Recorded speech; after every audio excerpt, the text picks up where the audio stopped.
கடகராசி அன்பர்களே, தமிழ் புத்தாண்டு வாழ்த்துக்கள். முதல்ல கடகராசின்னு சொன்னாலே பல காலத்துக்கு கடந்து நிற்க தன்மை உண்டு. அப்போ புகழ் வெளிச்சம் பெற இயற்கையாக அம்சம் உண்டு ராசி. இந்த ராசியில் பிறந்தாலே மிகுந்த யோகங்கள் உண்டு.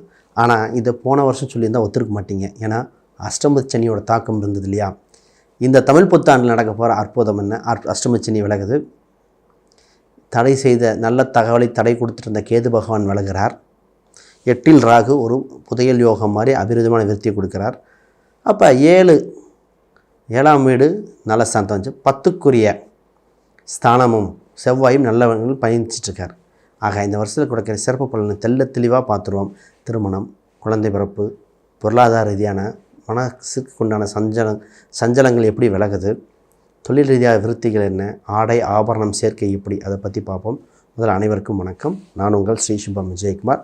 புதுசாக பார்க்க சேனலை சப்ஸ்கிரைப் பண்ணிக்கோங்க. உங்கள் கேள்விகள் சந்தேகங்கள் தான் பார்த்துட்டு கீழே கமெண்ட் பண்ணுங்கள். விளக்கங்கள் கொடுக்கப்படும். நிறைய புது தகவல்கள் இந்த சேனலில் நிச்சயமாக வந்து கொண்டிருப்பது மாற்று கருத்தில். ரைட்.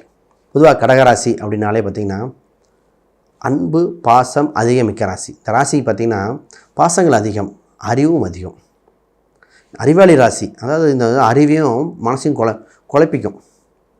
அறிவா அன்பான் கடைசியில் அன்பு தான் வந்து ஜெயிக்கும். அந்த மாதிரி இந்த ஜாதகத்துக்கு இந்த ராசியில் ஆயில்யம்னு ஒரு நட்சத்திரம் உண்டு, சந்திரனோட ஆதிக்கம் உண்டு. ரெண்டுமே இதாக இருக்கும். பொதுவாக அந்த கடகராசிக்கு ஃபஸ்ட்டு இப்போ நடக்க போகுது அஷ்டமச்சனி விலகுவதே கோடி புண்ணியம் போல் விலகிறது.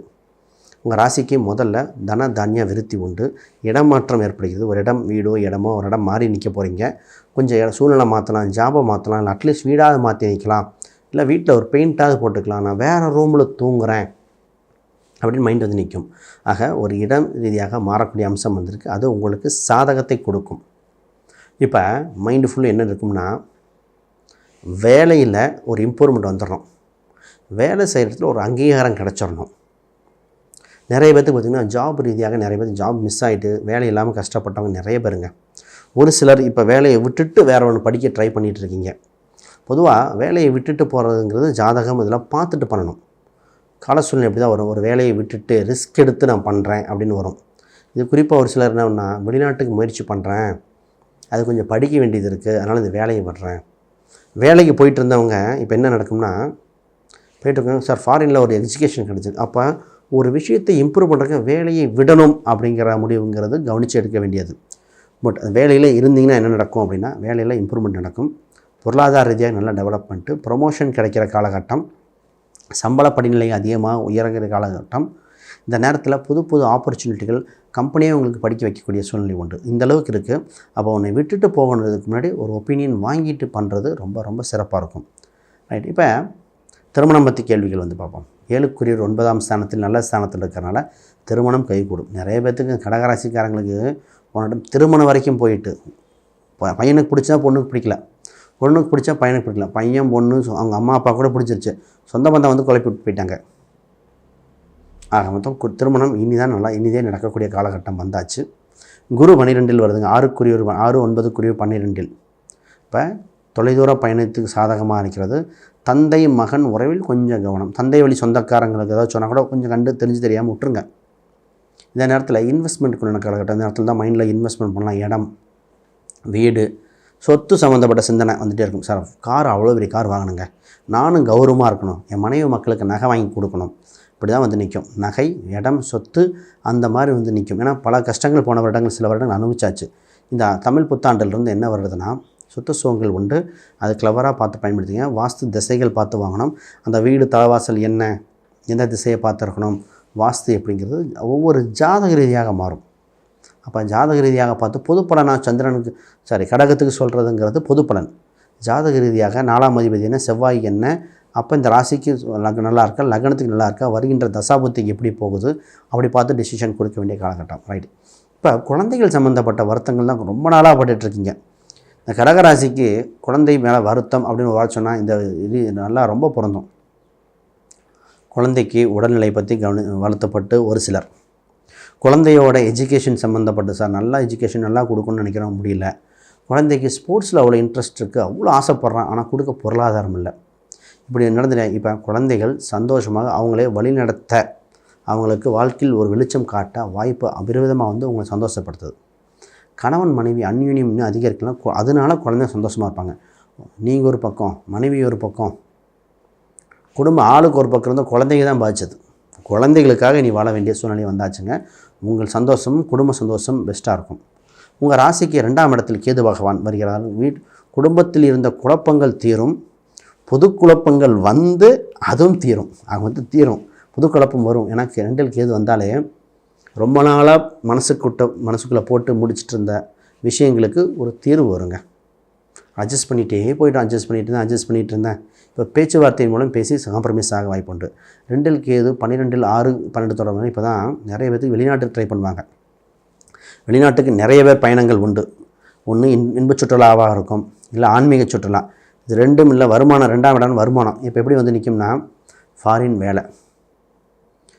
வேலைக்கு போய்ட்டுது. இல்லை ஃபாரின் கம்பெனியில் எனக்கு டாலரில் சம்பளம் கொடுக்குறாங்க, இல்லை இம்போர்ட் எக்ஸ்போர்ட் ரீதியாக வந்து அதை வாங்கி நான் சப்ளை பண்ணுறேன் அப்படிங்கிற மாதிரி வந்து சூழ்நிலை வந்திருக்கிறது. பயணங்கள் உண்டு, பயணத்தின் மூலம் ஆதாயம் உண்டு, பணச்சேர்க்கைக்கு உண்டான காலகட்டம் பாருங்கள். தொழில் விருத்தி எப்படின்னு பார்ப்போம். உங்களுக்கு பொதுவாகவே செவ்வாய் பகவான் ரொம்ப முக்கியம் தொழில் விருத்திக்கு. அவர் 5ஆம் அதிபதி. மனசுக்கு பிடித்த தொழிலாக இருக்கும். குலதெய்வம் சம்மந்தப்பட்ட தொழில் இதுனால் நேராக குலதெய்வத்தை பிடிச்சிக்கணும். உன் பேர் தான் வச்சு கும்பிட்டுருக்கேன், என் குழந்தை பேர் தான் வச்சு கும்பிட்டேன்னு வந்துடும். குலதெய்வ கோயிலுக்கு சென்று வர வர தொழிலில் விருத்தி அடைய வாய்ப்புண்டு. இந்த நேரத்தில் தைரியமாக விருத்தி பண்ணலாம். அப்போ ஜாதகம் ரீதியாக ஒன்று பார்த்துக்கிட்டு பெட்டர். அப்படி யாராவது ஜாதகம் பார்க்கணும் அப்படின்னா தொடர்பு கொள்ளுங்க. ஜாதகம், பிரசன்னம், வாஸ்து, நியூமராலஜி கீழே இருக்க எண்களுக்கு தொடர்பு கொள்ளுங்க. ஏன் ஜாதகம் பார்க்கணும் அப்படின்னா, பொதுவாக தொழில் பண்ணும்பொழுது இந்த நேரத்தில் நிறைய இன்வெஸ்ட்மெண்ட் பண்ண வேண்டியிருக்கு. புது ரிஸ்க் எடுக்க வேண்டியிருக்கு. ரிஸ்க் எடுக்கும் பொழுது ஆல்ரெடி இனி வர தசாபுத்தி எப்படி ரீதியாக எப்படி இருக்குது, கோச்சார பலன்கள் எப்படி இருக்குன்னு பார்த்துட்டு பண்ண வேண்டிய கால சூழ்நிலை. ஆக மொத்தம் இது நல்லபடியாக பண்ணுங்கள். குறிப்பாக அக்டோபர் to ஜனவரி வரைக்கும் சின்ன யோகம் என்னென்னா, குரு பகவான் உங்கள் ராசியில் சஞ்சாரம் செஞ்சிருவார்.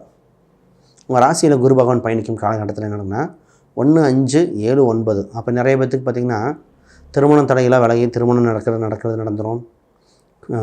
நிறைய பிரச்சனைகள் சால்வ் ஆகிரும். காம்ப்ரமைஸ் பண்ண வேண்டிய காலகட்டம் உண்டு. மனசுக்கு பிடித்த தொழில் அமையும். இந்த நேரத்தில் தான் கவர்மெண்ட் வேலை, கலைத்துறையினர், சினிமா செலிப்ரிட்டியாக இருக்கிறவங்க, ரியல் எஸ்டேட், புது முயற்சிகள், தொழில் பண்ணிகிட்டே சைடில் பிஸ்னஸ் பண்ணக்கூடிய காலகட்டம்லாம் சூப்பராக இருக்குது. ஒரு சில பரிகாரங்கள் செஞ்சுக்க வேண்டிய சூழ்நிலைங்க. இது எதுக்குன்னா, குறிப்பாக குரு பகவான் மற்றும் கேது பகவான் 2 பேஸ் பண்ணி தான் வருது. அப்போ ஆலமரத்துக்கு கீழே இருக்கிற ஒரு விநாயகரை கட்டியாக பிடிச்சிக்கங்க. இந்த வருஷம் ஆலமரத்துக்கு கீழே இருக்கிற விநாயகர் பிடிச்சி வழிபாடு செய்ய நிச்சயமாக இந்த வருடம் பிரகாசமாக அனைத்து சந்தோஷமும் அனுபவிக்க வாய்ப்புண்டு. நீங்கள் ராசி எண்களாக 2, 9, 3 இந்த எண்கள் பயன்படுத்துங்க. ஒரு வாழ்வில் வெளிச்சம் வரும். 1ஆம் நம்பருங்கிறது உங்களுக்கு நிறைய விஷயங்கள் கற்றுக் கொடுக்கும். இப்போ மாணவர்கள் ரீதியாக மட்டும் ஒரு பாயிண்ட் சொல்லி நிறைவு செய்கிறேன். மாணவர்களுக்கு நிறைய வாய்ப்புகள் வருது. பயணங்கள் நிறைய இருக்குது. புது முயற்சிகள் சாதகமாக இருக்கும். கொஞ்சம் சோம்பலிருந்து மீண்டு வர வாய்ப்பு உண்டு. ஃபுல்லாக பேப்பர் எழுதிடும், தெரியுதோ இல்லை எழுதுங்கிற மாதிரி. 3இல் சனி பார்க்கறதுனால எழுத்தில் தடை ஏற்படும். அப்போ எழுதி பாருங்கள். சங்கடப்படாமல் எழுதி பேப்பரை ஃபில் பண்ணுங்கள். தெரிந்த கேள்விகளை முதல்ல எழுதுங்க, தெரியாததை அப்புறம் பார்ப்போம். சனி 3 இருக்கும்போது அவசரப்பட்டு எழுதி நிறைய பேருக்கு சொல்லியிருக்கேன். சனி 3 தொடர்பு வந்து கிறுக்கி விட்ருவாங்க. அப்போ கடைசி வரைக்கும் எழுத முடியாமல் போய் தெரிஞ்சதை மறந்து குழப்பி பதட்டப்பட்டு அதிலிருந்து மீண்டு வாங்க. ஆக மொத்தம் இந்த வருடம் சிறப்பான வருடமாக இருக்கும். அனைவருக்கும் வணக்கம், வாழ்த்துக்கள்.